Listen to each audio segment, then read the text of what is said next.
ಕೊಡಗು ಪತ್ರಕರ್ತರ ಸಂಘದಿಂದ ಅತ್ಯುತ್ತಮ ಮಾನವೀಯ ವರದಿ ಪ್ರಶಸ್ತಿಯನ್ನು ಸ್ವೀಕರಿಸಿದ ಪತ್ರಕರ್ತ ಅಶ್ರಫ್ ಅವರನ್ನು ನರಿಯಂದಡ ಗ್ರಾಮ ಪಂಚಾಯಿತಿ ವತಿಯಿಂದ ಸನ್ಮಾನಿಸಿ ಗೌರವಿಸಲಾಯಿತು. ಗ್ರಾಮ ಪಂಚಾಯಿತಿಯಲ್ಲಿ ಏರ್ಪಡಿಸಿದ್ದ ಸರಳ ಕಾರ್ಯಕ್ರಮದಲ್ಲಿ ಗ್ರಾಮ ಪಂಚಾಯತ್ನ ಮಾಜಿ ಉಪಾಧ್ಯಕ್ಷ ಕೋಡಿರ ವಿನೋದ್ ನಾಣಯ್ಯ ಅವರು ಮಾತನಾಡಿ, ಪತ್ರಕರ್ತ ಅಶ್ರಫ್ ಅವರು ಕಳೆದ 5 ವರ್ಷಗಳಿಂದ ನಮ್ಮೊಂದಿಗೆ ಸೇವೆ ಸಲ್ಲಿಸುತ್ತಾ ಬಂದಿದ್ದಾರೆ.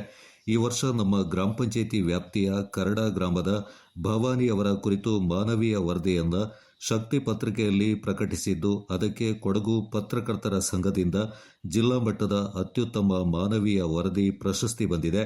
ನಮ್ಮ ಗ್ರಾಮ ಪಂಚಾಯಿತಿ ಆಡಳಿತ ಅಧಿಕಾರಿ ಸಮ್ಮುಖದಲ್ಲಿ ಅವರನ್ನು ಸನ್ಮಾನ ಮಾಡಲಾಗಿದೆ ಎಂದರು. ನಮ್ಮ ಗ್ರಾಮ ಪಂಚಾಯಿತಿಯ ಗೌರವಾನ್ವಿತ ಪತ್ರಕರ್ತರಾದ ಶ್ರೀ ಅಶ್ರಫ್ ಅವರು ನಮ್ಮೊಡನೆ ಕಳೆದ 5 ವರ್ಷಗಳಿಂದ ಸೇವೆಯನ್ನು ಸಲ್ಲಿಸುತ್ತಾ ಬಂದಿದ್ದಾರೆ. ಹಾಗೆ ಅವರು ಈ ವರ್ಷ ನಮ್ಮದೇ ಪಂಚಾಯಿತಿಯ ಕರಡ ಗ್ರಾಮದಲ್ಲಿರುವ ಶ್ರೀಮತಿ ಭವಾನಿಯವರ ಒಂದು ಯಶೋಗಾಥೆಯನ್ನು ಶಕ್ತಿ ಪತ್ರಿಕೆಯಲ್ಲಿ ಅತ್ಯುತ್ತಮ ಮಾನವೀಯ ವರದಿಗೆ ಅವರ ಬಗ್ಗೆ ಬರೆದಂಥ ಒಂದು ಲೇಖನಕ್ಕೆ ಅವರಿಗೆ ಜಿಲ್ಲಾ ಮಟ್ಟದ ಪ್ರಶಸ್ತಿ ಲಭಿಸಿತ್ತು. ಆ ಸಂದರ್ಭದಲ್ಲಿ ನಾವು ಅವರನ್ನು ಔತೆ ಕರೆದುಬಿಟ್ಟು ಪಂಚಾಯತ್ ವತಿಯಿಂದ ಒಂದು ಸನ್ಮಾನ ಮಾಡೋದಕ್ಕೆ ತೀರ್ಮಾನಿಸಿದ್ವಿ. ಆದರೆ ನಮಗೆ ಅವರು ಬರದ ಕಾರಣ ಒಂದು 10-15 ದಿವಸ ಲೇಟ್ ಆಯಿತು. ಹೇಗೂ ನಮಗೊಂದು ಸೌಭಾಗ್ಯ, ಅವರಿಗೆ ನಮ್ಮ ಪಂಚಾಯತ್ ವತಿಯಿಂದ ಅಭಿನಂದನೆಯನ್ನು ಸಲ್ಲಿಸ್ತಾ ಮುಂದಿನ ಅವರ ಜೀವನಕ್ಕೆ ದೇವರು ಆರೋಗ್ಯ ಐಶ್ವರ್ಯವನ್ನು ಕೊಟ್ಟು ಕರುಣಿಸಿ ಇನ್ನು ರಾಜ್ಯ ಮಟ್ಟದ ಹಾಗೆ ಒಂದು ಉತ್ತಮ ವರದಿಗಾರರಾಗಿ ಹೊರಬರಲಿ ಅಂತೇಳಿ ಎಲ್ಲರ ಪರವಾಗಿ ಅವರಿಗೆ ಹಾರೈಸ್ತೇನೆ. ನಮಸ್ಕಾರ. ಇವತ್ತು ಚೇಂಡಾಣ ಗ್ರಾಮ ಪಂಚಾಯತಿ ವತಿಯಿಂದ ನನಗೆ ಸನ್ಮಾನವನ್ನು ಮಾಡಿದ್ದೀರಾ.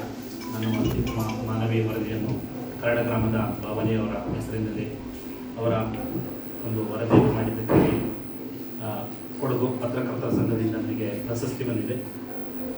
ಅತ್ಯುತ್ತಮ ಮಾನವೀಯ ವರದಿ ಎಂಬ ಪ್ರಶಸ್ತಿ. ಅದನ್ನು ಪರಿಗಣಿಸಿ ಆ ಪ್ರಶಸ್ತಿಗೆ ಭಾಗವಹಿಸಲಿಕ್ಕೆ ನಿಮ್ಮ ಚೇಂಡಾಣ ನರೇಂದ್ರ ಗ್ರಾಮ ಪಂಚಾಯತಿ ವತಿಯಿಂದ ನನಗೆ ಇವತ್ತು ಸನ್ಮಾನವನ್ನು ಮಾಡಿದ್ದಾರೆ. ಅವರಿಗೆ ಗ್ರಾಮ ಪಂಚಾಯತಿಯವರಿಗೆ ಹಾಗೂ ಇಲ್ಲಿ ನೆರೆದಿರುವ ಎಲ್ಲರಿಗೂ ತುಂಬ ಹೃದಯದ ಕೃತಜ್ಞತೆಯನ್ನು ಸಲ್ಲಿಸುತ್ತೇನೆ. ನಿಮ್ಮ ಸಹಕಾರ ಇನ್ನು ಮುಂದೆಯೂ ಕೂಡ ಇದೇ ರೀತಿ ಇರಲಿ.